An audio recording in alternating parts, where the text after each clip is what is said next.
Hello, Kevin Jarday joining you on a beautiful, beautiful Sunday morning. Got myself and my baby girl Layla. She's always next to me, most loyal thing in the world, very loyal to me. Anyway, wanted to talk. This is about dating in the 2020s. Today's subject is going to be, and I'm ADHD, so I jump around a little bit, so just be a little patient with me. But today's subject is going to be about changing your belief system. If you are a person who's out there dating a lot of people and you're out just jumping relationship to relationship, can you change? Can you become the person that you want everybody else to be? Ooh, that hurt, didn't it? Just a little bit of sting there. I know it did me several years ago. Just a little background for myself. I've been single for about 12 years. When I first became single, I'd been married most of my life from 2000, from age 21 to 39. Okay, I'm 51 now. So I was married a good portion of my life and learned a lot of things that I don't ever want to go back to. And some of it was good, a lot of it was bad. As a lot of you have experienced the same deal. And so I basically want to talk about can you change your belief system? Can you attract the right type of person? Can you become the man or the woman that you want to be, or that you want everybody to see you as, or as the person that you keep thinking, try to make people think that you are? Not sure why my eyebrow goes up like this, but it does. So anyway, what makes you you? When you're going with a guy and he's constantly sending you Bible verses along with his dirty pictures. Or, because we're the Bible Belt here in the South, I hear all the time girls say, "This guy sent me this Bible verse. He's so into this and so into that."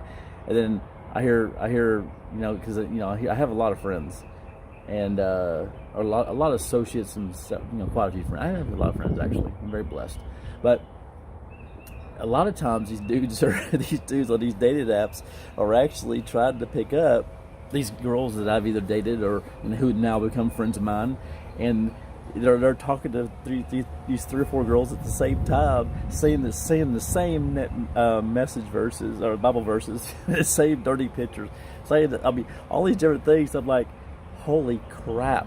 Does this guy not have this person not have any kind of creativity at all? I know it's a lot of. Wind chimes sound really good this morning. Hope that's not too loud for you guys. Wind's blowing pretty good here. But what makes people do the things they do? Well, because they work. This guy wouldn't be sending all these Bible verses and all this other stuff and how he likes things up his butt or that. It's unbelievable. It's unbelievable. They wouldn't do it if it didn't work, right? It's worse for some people. All right, so who are those people it works for? If you're one of those people that kind of thing has worked for, you're screwed up yourself. Okay, that means you're attracting it. That means just because you're looking doesn't mean you're looking for everything, because you get everything coming at you. I get it. I understand it. Totally understand it. I get messages all the time, unsolicited. I totally understand that. But people are out there looking for people, and I respect that. I respect that somebody comes out and tries to send me a message on Facebook or sends me a message here. So I really appreciate that in a lot of ways. And sometimes they have a little more confidence than they should. But other times, people who should have more confidence don't have any. So, it's a big game. But why do people attract certain types of people? Why do people attract a guy like that, or a narcissistic type personality, somebody likes to dominate, and I don't mean sexually, that's cool, I don't have a problem with that. I'm talking about dominate as far as mentally, or always have to be in control. Do you like being controlled? Big question, right? Do you like for a guy to control you? Or do you want somebody that's going to support you, love you, and make you the best you?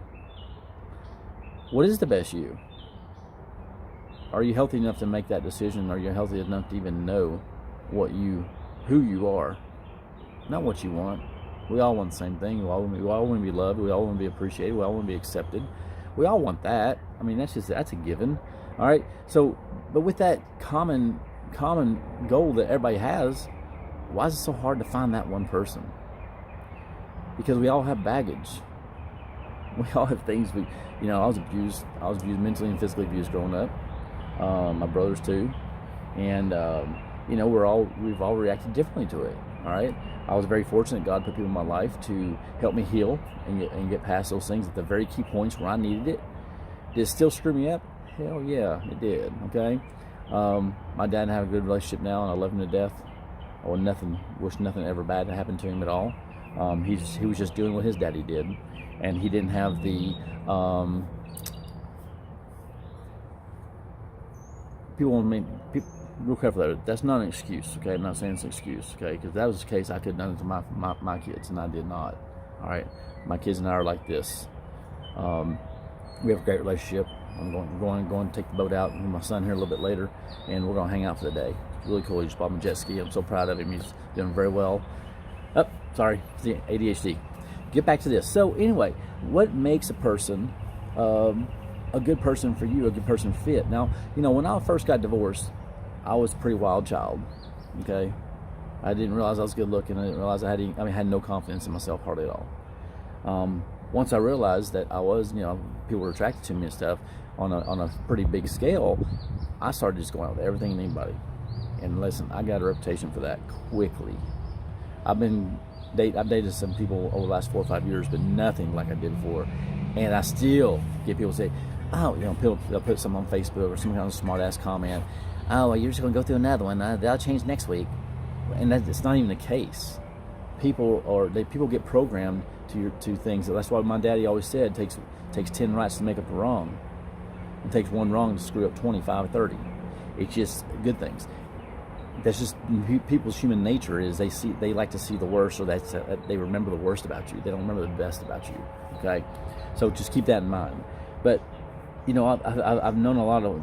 I meet a lot of women, and people are single in general, and there's a lot of beautiful people out here, but they're not ready to date because they're just going through a bad relationship with this guy or that guy. And 99% of the time, honestly, if the girl's a good girl, it's a narcissistic asshole. I don't understand guys like. I don't understand it. I really do not get it. They're not worth the air they breathe, in my opinion. But that's just my opinion. But can you change your beliefs? Can you change who you are, even if you are that person that's narcissistic? First thing is you got to realize that you're the way you are, and then you got to realize that it's not okay to be who you are, and then you got to realize sometimes it is okay to be who you are in certain ways. There's not everything in you is not bad. There's always something good. God didn't make junk. We just created our junk in ourselves to turn it into junk, right? I mean, no matter what it is that we have issues with, we created it, or our parents created it in us, or somebody else. Anytime somebody's ever said something bad to you, you've taken that into yourself, and you thought for one split second that, are they right? You made them right. You made them right. So the next time something happens later down in the future, that was a week, 6 months, a year, 2 years, 10 years down the road, if you don't know who you are, and some other dude or some other person says something to you, all of a sudden that brings you back down. Oh my God, I remember that. Subconsciously, you're like, it just keeps you down at a lower level where God did not intend you to be. Okay, so I mentioned in my first video that the 4 Agreements and the Mastery of Love, those 2 books they changed my life. Okay, I know the Bible's great. Okay, and it does change a lot of people's lives and everything. But sometimes it doesn't, unless you are a minister, it doesn't interpret very well in a lot of ways. Okay, and it's a lot of work to get it to be interpreted. That's why people write other books, and they try to get. Excuse me, I'm gonna readjust myself here, and try to get themselves a better. Everybody wants to be better. Not everybody. A lot of people want to be better. Okay, and that's great. But how you come across that, or how you do that, is of utmost importance. There's people say, well, I read a lot of books. I hate reading, guys. I'm a Pisces. I'm not sure that has to do with it. I'm ADHD. That has something to do with it. I love audiobooks. I love to listen. I love to physically do things to learn. You show me once, I can do it forever. Okay, that's the kind of person I am. Other people, they read. Well, the problem with a lot of these books that people are writing They have no life experience. I mean, with the child, one of the most famous child guys that had to raise their children, his son killed himself. All right, they don't know. People don't. I mean, I don't get the whole book thing, but I like videos, and I'm glad in the 2000s here that we have good YouTube stuff like this. But anyway, let's go back. How do you become the best you? Take time for yourself. Silence. You know, somebody told me that one time, Kevin, you used to be in silence. I did that for about 30 minutes one day and just what the hell are they talking about? Silence my butt.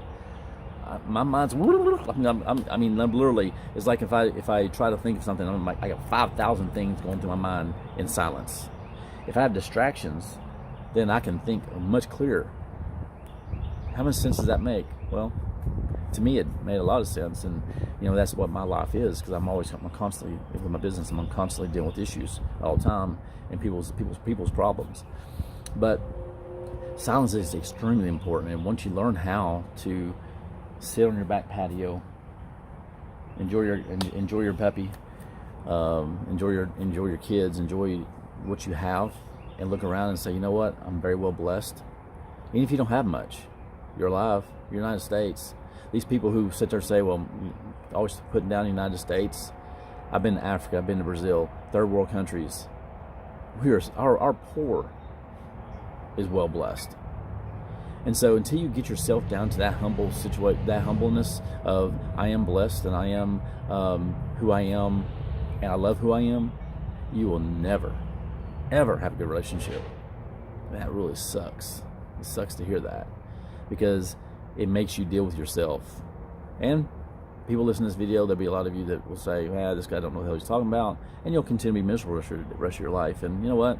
That's your decision, because that's the way God made us. We make our own decisions. All right.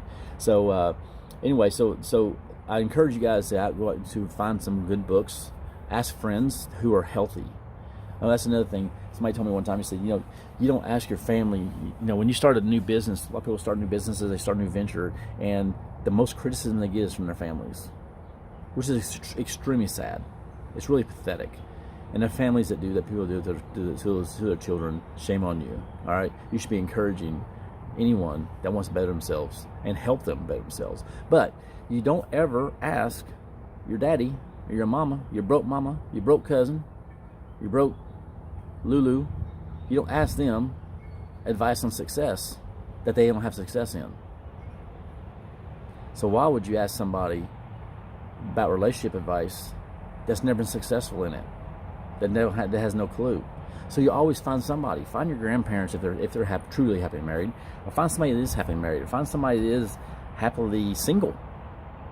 We don't all have to be married. Sometimes we're better off as single.